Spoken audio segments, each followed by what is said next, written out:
All right, so welcome to the first session in the Dear Editor series. This is a new series that we've started in the Research Medical Library. The purpose is to have some conversations around scientific writing and publishing.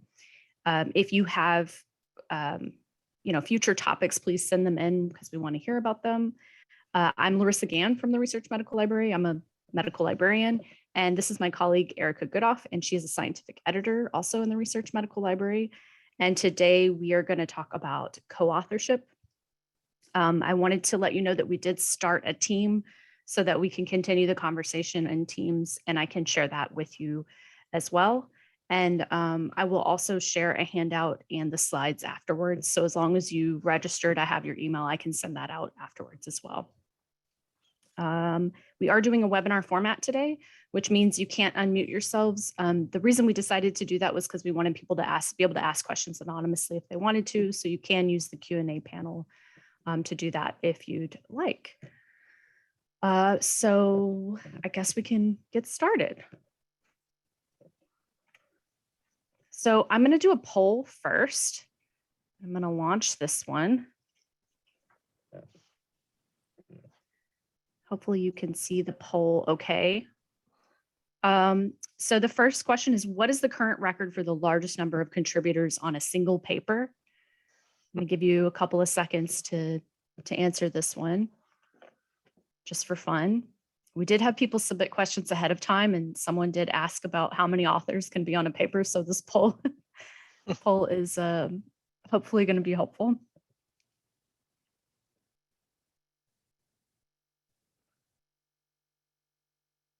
All right, got a few more people putting answers in.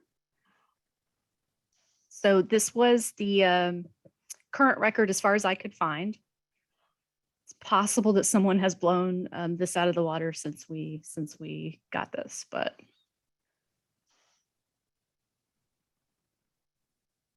All right, let's look at the results.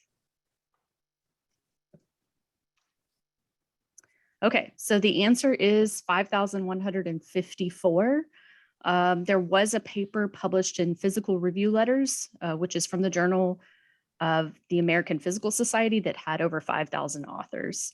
To give you an idea of what that paper looks like, it's a 33-page article, but only the first 9 pages actually have research. The other 24 pages just list the authors and institutions because there's so many authors. In case you're curious, there's a term for this now. The term for papers that have more than 1,000 authors is called hyper-authorship. So hyper-authorship is over 1,000 authors, and you've probably seen this before. And this is sort of becoming more and more common that you're seeing papers like this. But to let you know that on average, according to PubMed, the average number of authors on a publication is actually 6. So that is not normal to see 5,000. Just want to make sure that you know that that's not typical to see 5,000. Okay. So let me go to the next slide. So why does authorship matter? I know that you know this, but we figured we should give you the why anyway. Basically, on the most basic level, it confers credit. So we're just giving credit to the people who worked so hard to produce this research and write this manuscript and publish it. Authorship is also used to measure productivity. So things like promotion and tenure and grants, we still use authorship credits to count for those situations. But it also implies responsibility and accountability for the published work. So the authors on the paper are responsible for the research that's produced, responsible for being able to answer questions about it. And yeah, so that's basically what authorship is. Did you want to add anything to that, Erica, or did I get it okay? Yeah, I think that covers it. Okay. So I'm going to pass off to Erica to talk about who should actually be an author. Yes, so to kind of expand a little bit on the definitions and sort of the implications of authorship that we were talking about, there's actually 4 specific criteria for authorship. So these are coming from the International Council of Medical Journal Editors. That's what ICMJE is. And that's where these 4 criteria are coming from. And you'll probably see variations on this in journal author instructions and that sort of thing. And also, if you look up MD Anderson Scientific Publication Policy number, what is it, ACA 18 or something, it's at the bottom. You'll see that it's almost verbatim the same as what ICMJE says. So this is a very standard definition of authorship that you see across institutions and throughout the field. But basically, there's 4 things. And the key thing to remember with these 4 criteria is that you are supposed to meet all 4 of them to be technically considered an author on a paper. First one is substantial contribution to conception or design of the work. So coming up with the idea of the study, had some input on what you were going to do with this, some sort of conceptualizing of what this research was about. Second one is drafting the work or critically revising it. Obviously, if you have even 6 co-authors, let alone 5,000, that's kind of a weird outlier. But if you have something like 6 to 10 co-authors or something, obviously not everyone is going to sit there and write the entire paper. Usually you'll have maybe 1 or 2 people draft it, and then everybody else makes a lot of input and critical analysis and say, well, is this right here? Or a lot of times you'll see, well, the person that had this role in the study can correct that section. I mean, it doesn't mean literally everyone writes it, but everybody does have some sort of say in what the paper actually says. Third criterion is final approval of the version be published. So before you send it to a journal, everybody whose name is listed as a co-author should go, yes, this is right. This is what we want to say. And the last criterion is agreement to be accountable for all aspects of the work. That just means that once this work is published, everybody whose name is listed on author says, yes, we stand by the integrity of this work. Now, obviously, if you're the statistician, you aren't going to be able to personally speak to whether, say, some of the lab stuff maybe was done appropriately, but you do trust your co-authors enough to say, oh, okay, yes, it's right, but I'll have my co-author answer that question, more in depth. It basically just indicates that you trust the people that you're listed with. At least that's how I think of it. And again, want to emphasize all 4 of these things are what you need to be counted as an author. The question, of course, that rises from this is what if you meet 2 of these criteria and not the others? So we're going to get into that as well. Let's see. Did you have anything else you wanted to say to that? I think I covered all of it.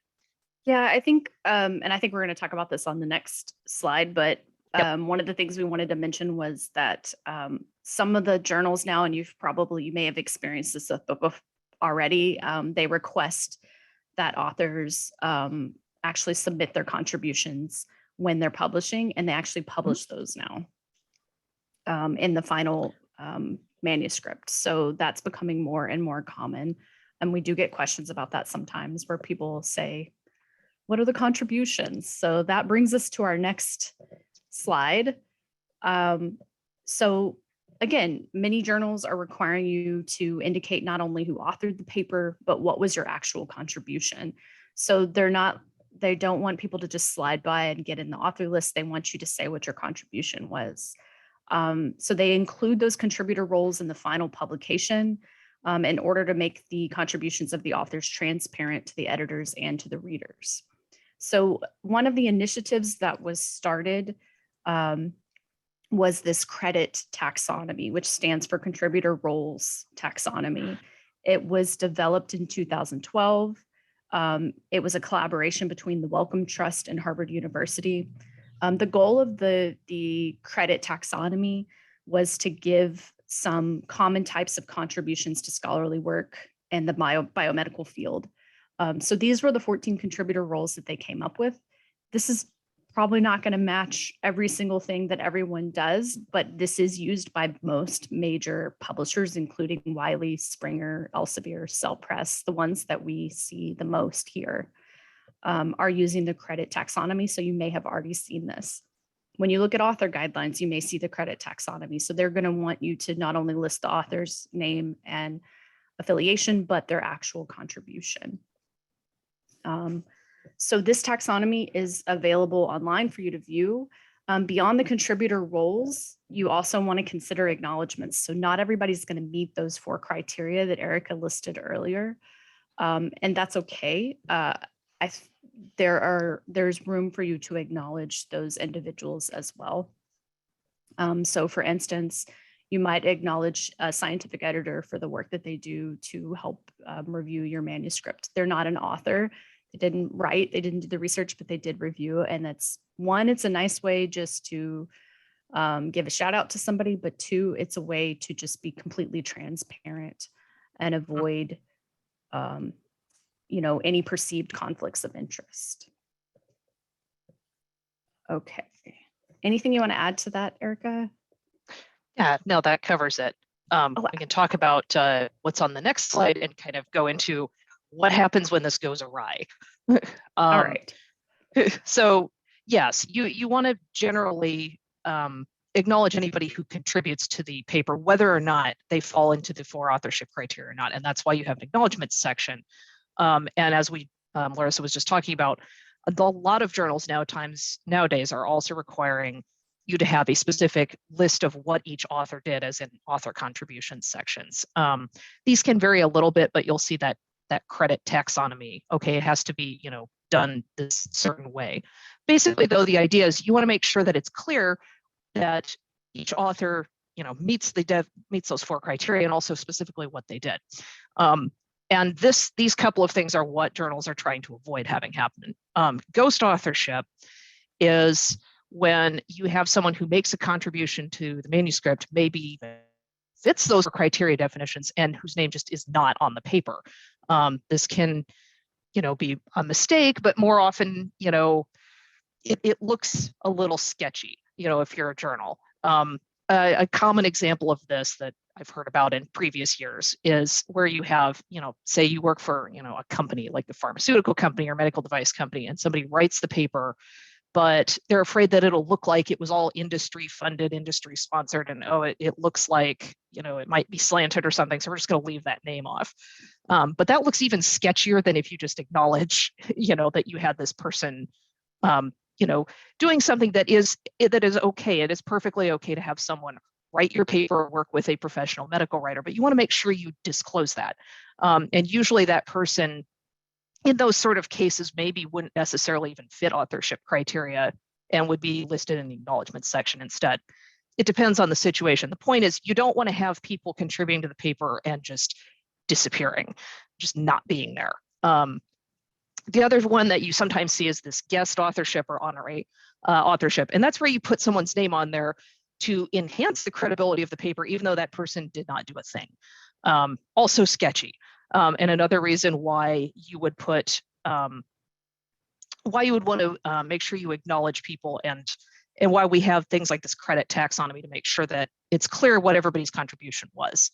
And yes, to answer I see a question in the chat, the authorship versus acknowledgement. Authorship means you meet those 4 criteria, and those 4 criteria that I listed.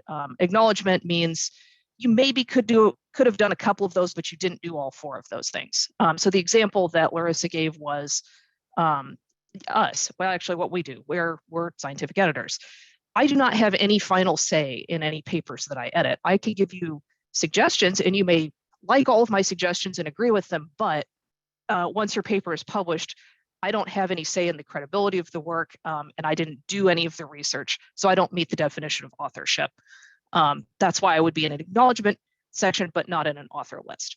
And it can vary depending on what sort of thing you're doing. There are people who do a lot of professional writing who actually have a say in the work that you're doing.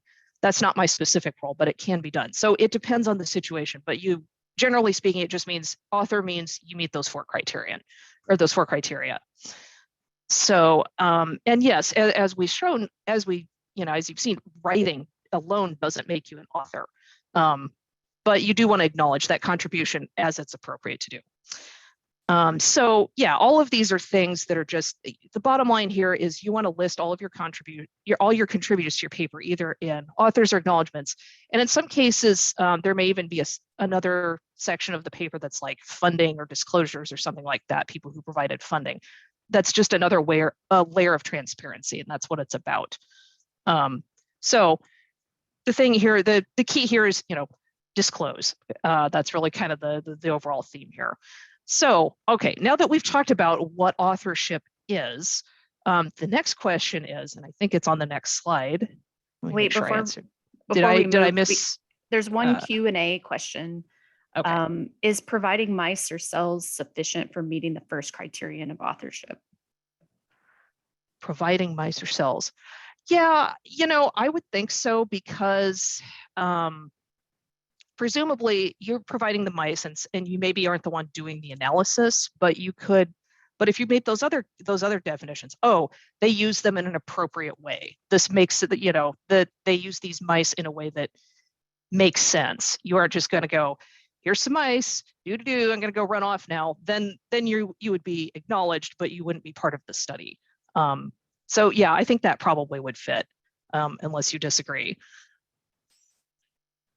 Okay. And how do you determine the order? Yes, that's exactly what we were getting to next. How do you determine the order? So you have these, on average 6 people working on a paper. So put that away for a second. Okay, so how do you determine the order? That's a great question. So there's 2 spots that everybody kind of knows are very important on the list. The first is the first author, the person listed first on the paper.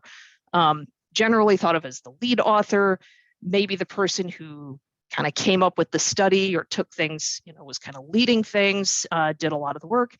Could be sometimes someone new in their career, but not necessarily. You can certainly first author a paper at any point in your career. But generally speaking, that's the person we think of as having done the most work with it. The person listed last is typically thought of as the senior author. So that might be, the PI in the lab. That might be, someone that's very senior who is kind of mentoring, who is making sure that the project stays on track, but not necessarily leading or doing the project directly. So those are kind of standard, understood positions on the author list. The corresponding author, that just means you're the person that's the main point of contact for the paper. You're listed as who to contact about reprints, who to contact about questions, that sort of thing. The corresponding author sometimes is the last author, sometimes it's the first author. It doesn't have to be any specific position. That just means you're the person of the point of contact. So now the question becomes, what do you do when you have 2 people who you should list as first author or 2 people you should list as last author? And that was a couple of the questions that we got in preparing for this. So you can have shared authorship.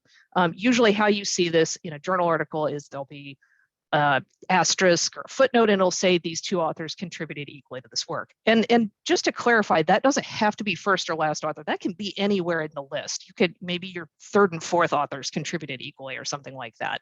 I have actually seen that at any point, but most commonly where you see it is co-first authorship. And why would you do that? Because you physically do have to list one person first and one person second, even if they contributed equally. But the advantage to doing that is usually that the first authors can then list on their CV as having been the first author on a paper. If they were like physically listed second, oh, I was the lead author, co-lead author, whatever, on this paper. So I can now say on my CV, oh yeah, I did that. Obviously, these things have career implications. There's a reason why you want to be listed first, or in some cases last on a paper. And I have less commonly seen co-senior authors on a paper as well. If you have a collaboration where that's an appropriate thing to do, I have seen, oh, these 2 senior authors contributed equally to this work. So sometimes you see that. Where you see co-corresponding authors, some journals actually don't allow this. They just say, oh, we need one point of contact. But I've started to see this a little bit more commonly as well. And I think that tends to be for more practical reasons. Maybe you did this work in 2 labs and they have access to different work. Maybe somebody's going to be on leave or something. There can be reasons why that's a useful thing to do. Typically, has fewer implications than co-first author, or maybe co-last author, co-senior author, but it can be done as well. Okay, let me see. Let me make sure I covered everything here. And I see there's a couple of questions. So yes. There's some good questions. Okay, so what do we have? We have, let's see, a tech who's done a job. how do you define a significant contribution? That can get a little bit nebulous. That credit page that we pointed you to is a great place to start. There's kind of a list of things that might fall into each of those categories. That would be where I would start to try and answer a question like that. But yeah, sometimes it's not clear and you kind of have to talk about it and agree to it. Go ahead. What I was going to say was one of the things I've seen is there are some templates that some universities use for you ahead of time to mark out what is your role. So if you want to be a co-author and you want to be in this order, these are the things that you're going to do. So ideally, if we were to do that ahead of time, I realize that's not what we always do. But if we were to list out who was going to be an author and what their role was, their contribution was going to be ahead of time, that would help sort of resolve some of that. But okay, so we also got, is it important to be a corresponding author? Yes. That's a tough question. That's a good question. I'm not sure that, I think maybe there's some perception that if you're the corresponding author, you know all the information about this study, and I think that's probably why people list themselves there. And most commonly, it's the senior author. But again, it doesn't have to be. So I think it's yes and no. I'm curious what people feel about that too, but yeah, I think there's counted when we do promotion and tenure. Corresponding author, I don't believe, is usually used as a metric for counting value, I guess, but it is valuable. Yes. Let's see. There's some prestige. Okay, there we go. Can you switch the order of shared first authorship? That actually is a great question. And we're kind of going to go into that a little bit in a few minutes. So we'll come back to that idea. But I'll look at there's a couple of things in the Q&A that I'll get back to as well. Does providing a patient without contributing to management of the issue report or the write-up, I would assume in a case report or something like that, qualify as a co-author? This sounds more like an acknowledgement to me. If you're just saying, oh, here's this patient information, write that up if you want, I'm out. That sounds more like an acknowledgement. Whereas if you go in and say, well, that's not really what happened. Actually, it was, then you're doing some kind of critical, evaluation of the write-up. So I would say just based on that information, I would say probably not author, probably acknowledge. Difference between a third and fourth author. That's another great question and something that we're going to address next. What do the rest of the authors mean? Who ultimately decides how much contribution has been given between authors? That's a thing that all of the authors have to agree on. Going to come back to that one also. What's more valuable, first versus last or corresponding author? They have different implications in terms of value. First authorship, I think ultimately the answer is you probably want both during your career, but I think generally speaking, first authorship is what you aim for maybe earlier and last authorship later, but that's a generalization. You certainly can be a lead on a project throughout your career. Last authorship generally implies that you've been very productive, that you help with a lot of projects. There's a lot going on in your lab. Where I think first authorship is I'm taking lead on the project. I'm going to be an independent researcher one day. Look at my list of lead authorship papers. At least that's my understanding of those definitions. So I think one of the other editors commented an idea for significant contribution, might be, could the research have happened intellectually without the person? Could we have accomplished it without this person? That's a good way of thinking about it. It is. Okay, let's move forward so we don't, and we'll keep answering questions. So I'm going to launch a second poll. Okay, how do you determine the order of everyone in the middle of your author list? So this is one of the questions that came up.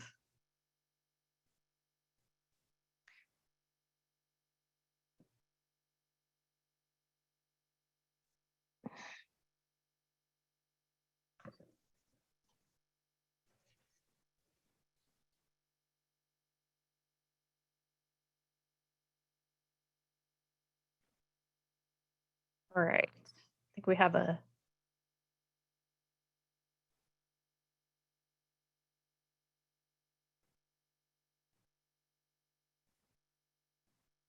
Okay, so this is a tough one, how to determine the order of everyone in the middle. And I'm not sure that I have the answer for this one, Erica, now that everyone's asking the question. But it's, rock, paper, scissors is one way to do it. Probably not the best way to do it. We do know in certain fields that, like physics, they've started using alphabetical order just to avoid conflict. Everyone's in alphabetical order. So that's one way to do it, but that's not typically how we do it in medicine. And then seniority and order of who did the most work, those are both sort of some things that are considered when we do order. Did you want to comment more on the order, Erica? Because I feel like you know more than me. Generally, I think that's the idea, is you list in order of who did the most work. But, again, that's a fairly vague idea. And I think that's kind of what you assume when you see a list. Okay, the first author did the most work, the second author did the second most, and so forth, and so on and so on. But I mean, I don't think people are sitting there with timers, you know what I mean? So you sort of have to work this out. And sometimes it requires some negotiating. Sometimes it requires just, some discussion about, okay, what makes the most sense here? And I think in some cases, it may be a matter of, well, this lab needs funding, or this person's about to graduate or something, we should put them further up on the author list. I think sometimes that does happen. So yes, generally it's who did the most work, but nebulous question. How do you answer that? So sometimes it can be, it can be determined through some talk. Others have said, okay, the PI is the person who determines authorship order. Sometimes that's how it works. That's one way to do it. Then you prevent the possible conflicts and that sort of thing. So yeah, there are different practices in different labs that way. That is an interesting comment. Alphabetical placement of authorship would undermine the importance of the role of a researcher in the work. And I think that we value that a lot in medicine, because the first author typically is the one that's doing the brunt of things, right? Carrying the weight. It's interesting. So we wanted to talk about conflict avoidance a little bit. And I think, as someone commented, the PI is the only person who can determine it. That may be the case where you're at. But there are templates out there that you can use, and I'm happy to share these, where you can try to agree to author positions before you begin writing, get an agreement from the authors on what work they're going to do. We did get some questions in advance from people saying, someone said they were going to do the work of the first author and then they didn't do the work of the first author. What do you do now? So if you had an agreement ahead of time, that's something you could point back to. This is just project management, right? If you have that agreement that this person's going to contribute this amount, then that's something you can sort of use to defend your position in saying they shouldn't be first author. But you can also agree to a co-first authorship as as a way to sort of get around that conflict. We wanted to give you one specific example of this working or having happened.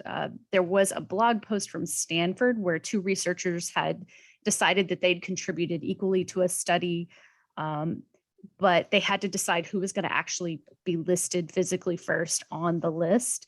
So what they did was they played 3 games of Mario Kart Super Smash Brothers. And the winner got the top billing as the first co-first author. Now, when they actually write out their CV, they can list themselves as the first author. And they did come to that agreement, but in PubMed, or when you see it on the journal site, the person who won the game was the one who got to be the first co-first author. So just, that's a way that you could do it as well if you want. It's more fun. Not a common way. It's not a common way, but it's more fun. And it is possible for you to be co-first authors as a way to sort of work through that conflict.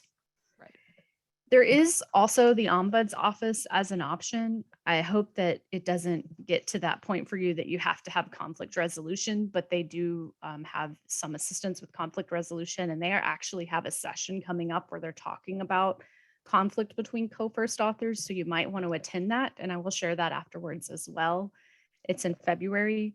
So we wanted to be sure to point that out as well, that that's available to you, the ombuds office. Someone else had asked if the paper's published and you weren't counted as as an author on the paper, what do you do? The only thing you can do is appeal to the other co-authors, and you would have to publish, and what is it called, a corriendum? How do you say that word? An Yeah, core addendum, agenda basically. or Or addendum, thank you. You would have to publish something saying that this was a mistake. The editors of the journal are not going to do conflict resolution for you. They're going to tell you to deal with it yourself. So that would be a situation where you'd have to go to the authors and say, hey, this was an error and we need to publish something to state that it was an error. So that's something else. Yep. Okay, did we miss any other questions? One of the questions somebody asked about the difference between third and fourth author. I mean, generally, again, higher up in the list means you did more. Generally, and as we talked about, this is vague and can mean different things. One thing you might consider, though, when you're talking about third or fourth placement on a list, some journals sometimes, or rather, some citation styles list the first three authors and then et al. In the list. So if you're third, you show up on that list, and if you're anything beyond that, you don't. That's the only place where I can conceive of that being a problem. But keep in mind that other very common citation styles just have the first author and then et al. So kind of a minor point, really. But if you're worried, if you really want to, if you want to fight it, that would be one reason, that you might care about that. But generally speaking, the middle is always, kind of thought of as who did the most, who didn't, at least in biomedical research. We talked about, if you start having 5,000 co-authors on a paper, at a certain point, who's going to tease that out? Then that's why, again, in some other fields, it's alpha. Biomedical, though, it is not. It's definitely, there's definitely some meaning ascribed to who's where on the author list. And how many first co-authors could there be in a paper? I have only ever seen two. I don't know that a journal would be okay if you started trying to add more than that. And at a certain point, it's kind of impractical. But at least what I have seen from what I have seen in journals, I've not seen more than two. So I agree. And I wanted to say too, one thing that does make this more complicated is that in PubMed, even if you're co-first authors, they're still listed in order of one first author. It's not identified. They're not clearly identified, and it's something that PubMed's aware of, and they've talked about trying to find a way to pull out and make it clear that there's two first co-authors. So someone said they've seen 3 first co-authors. I've not seen that before, so that's interesting. Yeah, apparently it can happen, but I don't think it's very common, at least not yet. I wanted to mention one more resource that's available to you if you're interested. You can look up your own author profile in a database called Web of Science. This is something we subscribe to. If you need help, you can always ask the library. We're happy to help you show you how to get started. But what that includes is your H-index. It also includes a first author percentage and a last author percentage. And I've done a little screenshot here so you can kind of see that. It also includes the corresponding author as well. So if that's something you want to report, this is not perfect data. No author database is perfect, including PubMed, or none of them are perfect. But you can then request Web of Science to correct things if you see things that are in error. And it is one way to kind of get an overview of your author profile if you have questions about it or just want to review it. So I wanted to mention that that is available for you.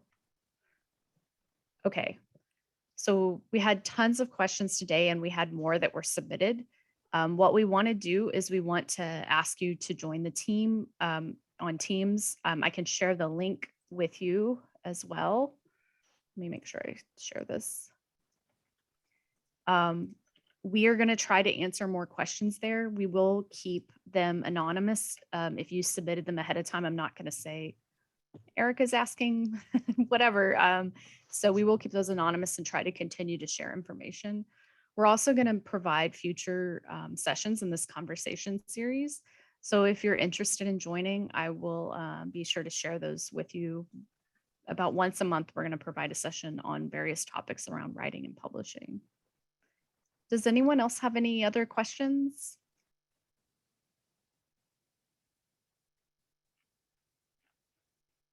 Please know that we're available for questions regularly. You can contact the library and everything you ask is confidential. So you can feel free to reach out and we'll do our best to help you. Yes, and hopefully the resources that we're submitting today and the things that we've talked about at least clear up some of your questions and give you some tools if you're running into conflicts or situations where you're not sure what to do. Hopefully these things help you, get through those without, drama.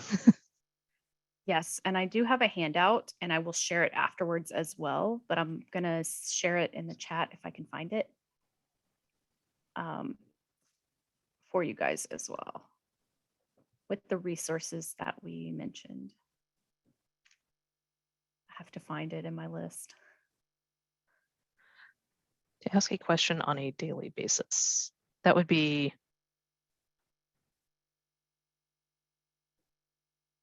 there we go. Oh, the link to ask a question on the daily basis. You can ask through our website. We have help on our homepage. Let me go back home. There's an Ask an Expert link here where you can email us. You can request a consultation, which is an actual meeting with someone to kind of talk through something. And you can chat with us live as well. You can call us. We're available many different ways and we like to get questions and answer questions. So we're here for you.